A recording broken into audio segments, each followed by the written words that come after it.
Hey y'all, welcome to the UGC Podcast, where I'll be introducing you to amazing UGC creators from all over the world with all types of backgrounds and in whatever level they are currently in. From beginners to super experts, this podcast was made for you to learn about UGC and also get to meet the brilliant people that create UGC content. So if you're looking to start your UGC journey, this podcast is for you. And I hope you enjoy it, so let's get started. Thank you, Shirley, for joining us. I'm so excited, and thank you, y'all, for joining the UGC podcast. Today is going to be a little bit different.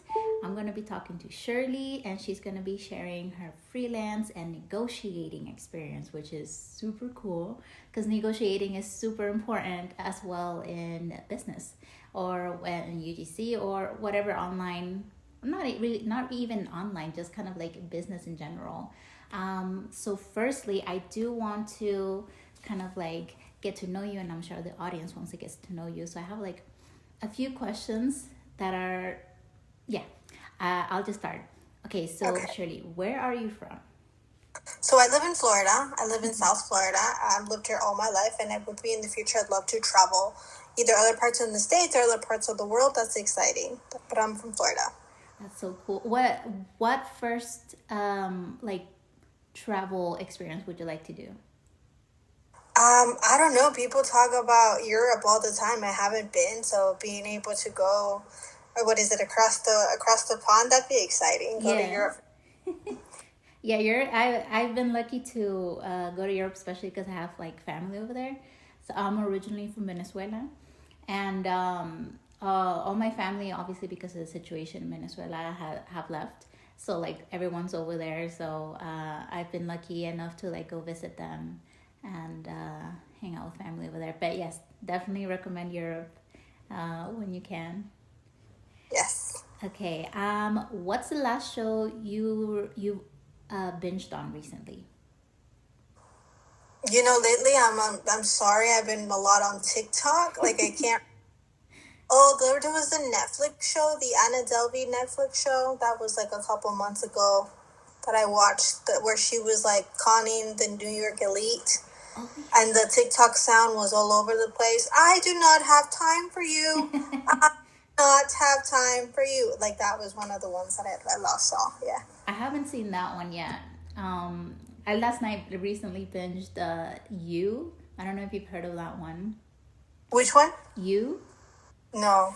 I didn't watch too much of the beginnings of the first seasons because I just thought it was like super creepy. But this time I was like, oh, let me watch it again, and it was a little bit interesting. A lot of like twisters in there, but I won't spill too much, just in case people haven't watched it or anything like that. Okay. What's your favorite dish? Like food? Mm-hmm. Buen ceviche, like that's yummy. Yes, I definitely agree. Seafood, a good tilapia, like that's delicious. Mm-hmm. I definitely agree. That's really good. Okay, when or once you found your ideal client that pays you pretty like amazing, what is the first thing you're gonna do? That's an excellent question because I think we're always on the hunt for like bigger and better, right? Mm-hmm. In my case, I'm always like in the run, in the chase. I don't know what's the first thing I'm going to do. With my dream amount, I haven't really thought about it, but I guess, I don't know, invest back in my business to make sure it keeps flowing. Yeah. But that one, maybe I'll get back to you a couple years from now. Okay. Please do. I actually have like this vision of, I'm sure I'm going to make it true to like, with the people that have been in the beginning of my podcast, check back on them like 6 months later and like do an episode again just to like see how they are in their journey. Yes, that would be exciting. Yes. So see you in 6 months. Yeah. Okay, so I'm ready to start. Like, tell me a little bit about yourself. Like, how did this whole journey start with you? Sure. So I started freelancing 3 years ago. I think a lot of people can relate during the pandemic. We were stuck at home. The world was a mess. and we had to figure out what to do. All I knew is that, family members of mine really got sick, and unfortunately family members of mine passed away due to the virus. So it's a really troubling time. All I knew is that I had to figure out how to do something online. So it wasn't so much for like the glam. We talk about that and we aspire, and yes, I do too. But at the beginning, it was just like surviving. Like I need to figure out something real quick. And that's why I think a lot of people are drawn to it. It's something they can relate to. So that's how I started, and I started on Fiverr, and it picked up. And then from there, I just kept exploring different avenues like Pinterest, like TikTok, kind of learning as I went along and learning as I go, because I think learning is a huge part of being successful. Definitely. And what did you offer on Fiverr in the beginning? Interesting, right? So because I had experience out there in different things, in sales and administration and translation, being a Spanish speaker, I kind of offered a little bit of everything and kind of waited to see what stuck. And sales definitely was an area where it picked up rather quickly. I had a couple of virtual assistant gigs and then a couple of like gigs for specifically sales calls. And it just became really popular, and that was exciting to see grow. And that's how I kind of found my quote-unquote niche, that people were dying to hear. How do you do it? How do you close? I'm scared of cold emailing. I'm scared of cold calling. And then that's how I'm like, oh, okay, people could use this skill, could use information about this. Let me talk about this. That's really cool. How long did it take you to get your first client on Fiverr? 3 weeks when I started to take it seriously, because I had an account in 2019, but I didn't take it seriously. And then once 2020 came, and I'm like, okay, let's see if we can make this work. And I redid the images and redid the wording, the copy, the text, all of that. For about 3 weeks, I landed my first client. Did you? And I worked there for several months. Oh, that's also really cool. Yeah. Because like monthly retainers, I know, are, at least for the UGC community, or I think for anyone, really good, because it's like consistent money coming in for exactly. It was my first client. It was a lower amount, and I wasn't thrilled about it, but it really is a relief to have like a consistent client relationship that you can bank on, that you can count on. And that was exciting to watch it grow. Yeah. Have you worked with them recently where you increased the pay?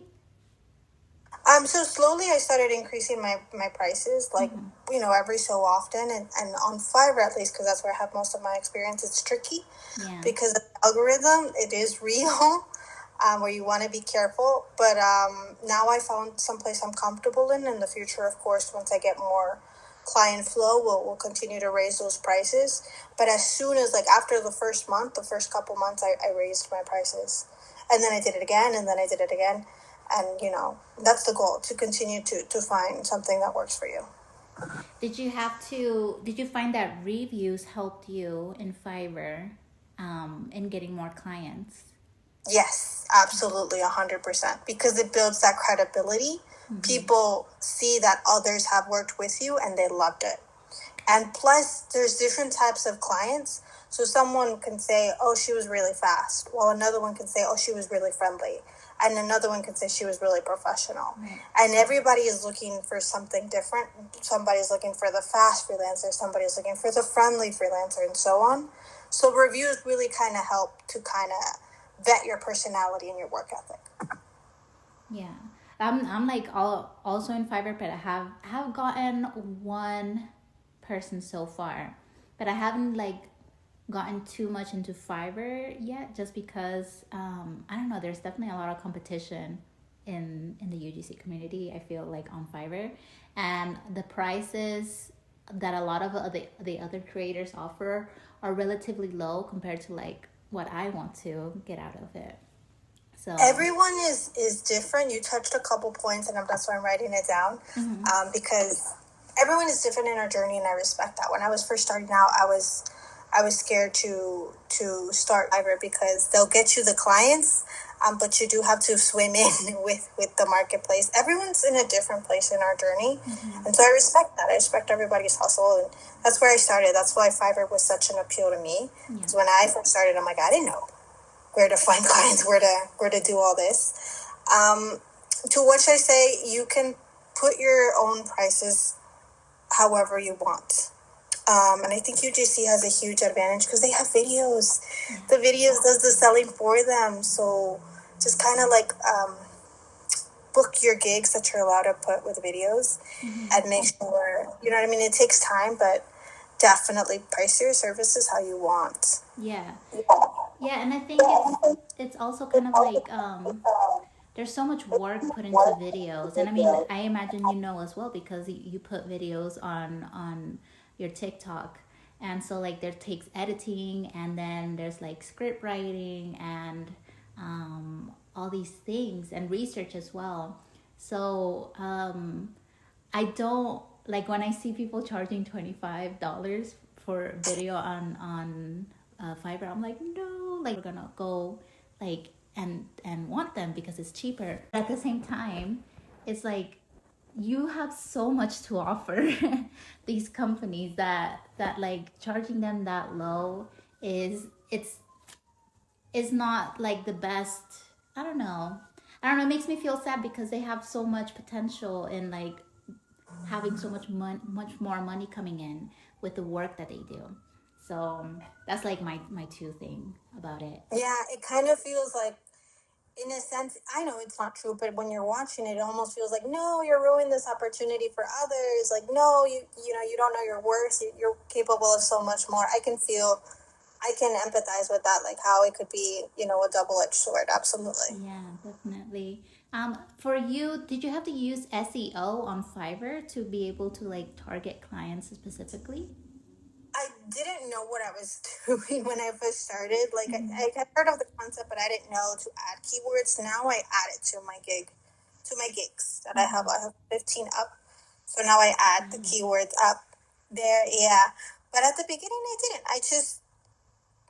I was familiar with a certain type of work, with certain type of administration work, with certain type of like cleaning Excel sheets, things that I could do like with my eyes closed. So I just described it to the client perfectly well. This is what I'm going to need from you. This is how it's going to go. This is the time that I will deliver. It was simple because I wanted them to know you can trust me. And it worked. That was the one that picked up the most. But I offered different things and I continue to experiment. And I always encourage people to experiment. There are no rules. You don't have to start low. You want to start offering your UGC videos at 200, 500, go for it. Like do what you want, experiment, see what people want. And to go into your point with competition, people buy from people. So when you're yourself, when you offer, every freelancer has different advantages. Some people speak Portuguese, some people speak Spanish, some people are good with videos, some people are good with scripts. And so when you play onto your strength, you can find your people regardless of how many creators there are in the community. That's true. I love that. Yeah, that's a really good tip. And also a reminder as well. Yeah, that's what it is. It's reminders. We know this, but we have to keep going. Yeah. So is Fiverr now your only platform that you use to find clients? Not anymore, because I learned the hard way of like on and off periods. This year, Fiverr just kind of out of nowhere stopped pushing my gigs. So that's how I started taking my TikTok more seriously, started seeing other services that I could offer, like blog writing, things like that. So now I'm experimenting with more avenues. But for a while, for a couple of years, it was my only source of income. And it worked. So when it came to negotiating, how was it? What are, I guess, the tips that you can give? Yeah, for sure. So on Fiverr, I didn't have to negotiate my rates, right? They were there. That's what attracted me to Fiverr in the first place. But the people who booked me were business coaches, marketing agencies that didn't know how to negotiate or didn't know how to start that conversation with clients. Just like UGC clients are sitting here outreaching sometimes if they choose to, right? And sometimes it could be overwhelming, facing rejection day after day after day after day after day, feeling like, hey, what I'm doing doesn't stick. So these business owners were doing the exact same thing. And they, of course, wanted to invest and say, help me out. Do you know what you're doing? Because I don't. And that's how I started sharpening my skills and realized that negotiation is about hearing the other person, is about being empathetic, is about asking questions, shutting your mouth and letting them speak. And it's a practice. It's done, the more you do it, the better you get. And that's how I started learning my negotiation tips, because I had to do it for others and they had to get results in order for them to book me again and again. Yeah. So I needed to make sure my clients were happy. And that's when I realized, oh, wait, people can do this. You can start a conversation, you can introduce yourself, you can be friendly, and you can close that client eventually. Mm-hmm. That's so cool. I didn't. That's really cool. That how many clients you got? Business coaches too that want to negotiate. Those were my most prominent, yeah. Wow. Okay. And this is and you found them through TikTok as well. No, that's what I'm doing now currently. I'm trying to transition my business and trying to find either more sales clients or sales development clients, and that's what I'm doing currently. Okay. So I'm gonna set like an example. Let's say I'm talking to you. You're like coaching me in this situation, and I get a client that wants to do, let's say, 4 videos for 100, but you charge usually your base rate per video is 150. How would you try to negotiate that with a client?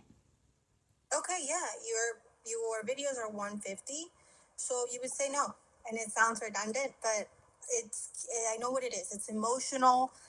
So you would say I ask 150 because based on the time that it takes me to make these videos and the amount of effort that I put in, and the value that it represents for my clients, 150 is the amount that I'm comfortable charging with. You can be empathetic, you can be nice, but that's still a no. I'm not going to take 100.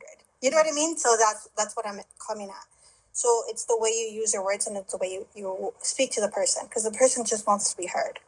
What they want is a good deal. If you can negotiate something in the future, after we have worked 3 times and you have seen my work quality, I'm willing to talk to you again about pricing. That usually does the trick for me because it kind of leaves the door open in the future. If you're comfortable with doing that, 9 out of 10 times they don't want to change the prices again if it works and they keep coming back to you. Yeah. 9 out of 10 times, that's enough to just distract them and see the high quality of work that you offer. But it's, in a simple terms, it's saying no in a not nice, because nice can be fake, in an empathetic way. I hear you. I know we all work hard for our money. Based on my experience, 150 is what I ask for. Okay. That's really good. Yeah. Yeah, there's I know me and other UGC creators have gotten emails that are very similar, or sometimes where they say like we offered also munching on my breakfast. I'm like, okay, let me just take a breakfast break. Um what were we talking about? We were talking about, oh yeah. So The example. now I also like know that me and other UGC creators, we get like emails where they're like even offering $20 per video, and then they say we don't have a budget. So how would you navigate that when they as someone helping me out or like giving me advice, like how would you say like, hey, we don't have a budget where we can pay you this amount? How would you take that? I've seen TikTok posts where they say I make gifted collabs or gifted opportunities into paid collabs. And I think that someone that, knowing the language and knowing the industry, perhaps I could get more insight. But it's totally okay to walk away from a bad deal. It's better to walk away from a bad deal than to go with it against your gut, against your intuition, and then having to work double, triple, and not being happy with it, and then the video not being good quality, but because it's going to resonate in the message because you weren't happy creating it in the first place. Yeah. So it's all about language. Saying, hey, I understand, business owners are tight on money, but I provide high quality work. Here's my portfolio, and in case the situation changes in the future, reach out. Because just leave the door open. Be professional about it. Use empathetic language to leave that door open. Have you ever dealt with anyone that has become a little bit, I guess, aggressive when in their response when you say like, no, I'm not willing to do this, but you still leave the door open, right? Right, always. I mean, in case of outreach, not so much because people will say no, thank you, and you reply and you part ways. But with client relations, when you're raising your prices, when you're negotiating, and that's what I talk about. You have to understand they get nervous too. Like no one likes to talk about money. You know what I mean? It's not a skill we practice a lot, and that's why I'm passionate about this. So just you acknowledging your nerves, your emotions, and you calming down, you're already ahead of the game. You know what I mean? Because they're also shaking behind the email or behind the phone or whatever it is. Sometimes they get mad, and that's keeping your calm, even sometimes when you want to respond negatively. Well, screw you. You know what I mean? That's what you want to say. That's the hard part, and it takes practice. And you can say things. I'm sorry, we don't align with this. Walk away from the situation. Um, Thank you for your time. Just trying to keep your cool, but it happens even with clients that you've been working with for a while. Oh, And really? oh yeah, all the Oh my time. gosh. Yeah, and the winners are the ones that are gonna swallow their pride. Sure, I'll get back to you with the revise, with the different hook, and do that again and again. Yeah. Okay. Wow. Yeah, luckily I haven't gotten to that point yet, but I see it. I've seen it a lot. I don't know if you're on Twitter. Um, Twitter's like popping up for the UGC community. I don't have like too many questions because like this is so new to me. Like I'm used to like talking to like UGC creators, but I don't know. Like, is there anything like any tips that you want to share to the UGC community or like um online businesses in general? Yeah, freelancers, like I speak to freelancers because, I've been in their position. One Mm-hmm. of the best advice that was given to me is ask more than what you're comfortable with. Ask Mm. makes you nervous. And it's totally okay if they say no. Everyone's in a different spot though, because Yeah. some people are really like they need that paycheck on Friday and they need it for yesterday. So no, you're according to your situation, of course. But Mm-hmm. if you can, if you're doing it as a side hustle, if you have a job, if you have the chance to give yourself a little bit more of time, ask more than what you're comfortable with. Make sure you're shaking a little bit, because Ooh. that'll give you the strength to continue to ask for more. Yeah, definitely. And I mean, I recently decided to not take on any more gifted collabs just because I want to have like that growth or uncomfortability of asking for like my price or like my worth and stuff like that. And like I have past clients that I worked with on Upwork. I don't have you tried Upwork before? I have, I have. It didn't really work for me, Yeah. but I keep at it, I guess. Yeah, I luckily have one person or like one company that always comes back. And I recently actually kind of like told them, I want a little bit more for the videos because in the beginning they were charging like really low. But obviously I was like baby, super baby, fetus status, like UGC creator. And so like now I'm like, I want to like get a little bit more out of this. And so it was fun to be like, I know you want this, but I, this is what I'm asking for right now. And they were like, okay, yeah, that sounds good. So I was like, okay, that worked out. But with other ones where it's like gifted, I've been like, I'm not taking this at the moment. I'm not taking any gifted collabs. But if do you have a budget in mind or anything like that? So that's been interesting to navigate. Actually, Amanda last week, she gave out like a really good tip where she's like, I can do when someone offers you a gifted collab, um, like upsell yourself. Be like, I can do like a video for you for free, but then she like offers kind of like this is another video that I made for you, and this is pictures and stuff like that, like heavily watermarked, and sell them as well.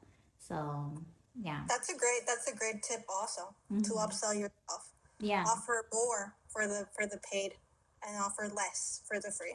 Yeah. Yeah, exactly. So yeah, it's been really great. Awesome. Um, I don't know what else to ask you, and I feel so bad, but uh, I we can go. Unfortunately, the computer problems, but besides that. But I really appreciate you like taking your time to like share your tips and your advice, and I'll be sure to like leave all your information down below in case anybody wants to work with you, Okay. and especially when it comes to like negotiating and other freelance stuff. Right, right. It's to anyone out there wanting a freelance, to any, starting as a beginner or UGC. If you have, if you smile, you address people by their name. You know what I mean. You deliver great work, and you're willing to put in the work. You're already ahead of most. Because believe it or not, a lot of people are looking for the get rich quick, or a lot of people, don't have patience when dealing with customers. You have to deal with clients daily. Everyone's different. Some people are bubbly. Some people are serious. Some people want quick. Some people want more professional work. Everyone's different. So just being willing to work, smiling, using people's names, you're our host. So to all freelancers out there, like, oh, should I do it? Can I do it? If you're a people person, if you are more inclined, don't have to be besties with everyone. Absolutely not. No, But absolutely. you're ahead of the most. Absolutely. Definitely when it comes to like, oh, good. I was just gonna say definitely when it comes to like customer service, it's a must for sure. Even like, it's obviously a little bit different because you're not like face to face to them all the time, but you still have to like put on that smile and yeah, just kind of like stand in your worth, but it still give them what they want in a way as well. Exactly. They're looking for a business transaction. So the people that are willing to work, you're already ahead of most. Yeah, I definitely agree. Well, thank you so much, Shirley. I appreciate you, and I wish you all the best. Thank you. And yeah, I can't wait to check in on you. Excuse me. I can't wait Thank to you see you in for 6 months. yes. All right, I'll see you later. Hey y'all, thank you so much for listening today. Shirley's an absolute star filled with knowledge and wisdom, and I hope that her advice helps you in your freelance journey today. I'll be leaving all of Shirley's information on the notes, and I'm sure she'll be super happy to answer any questions. Thank you again so much for your support. Please like, subscribe, and leave any comments or suggestions, and I'll talk to you soon. Bye.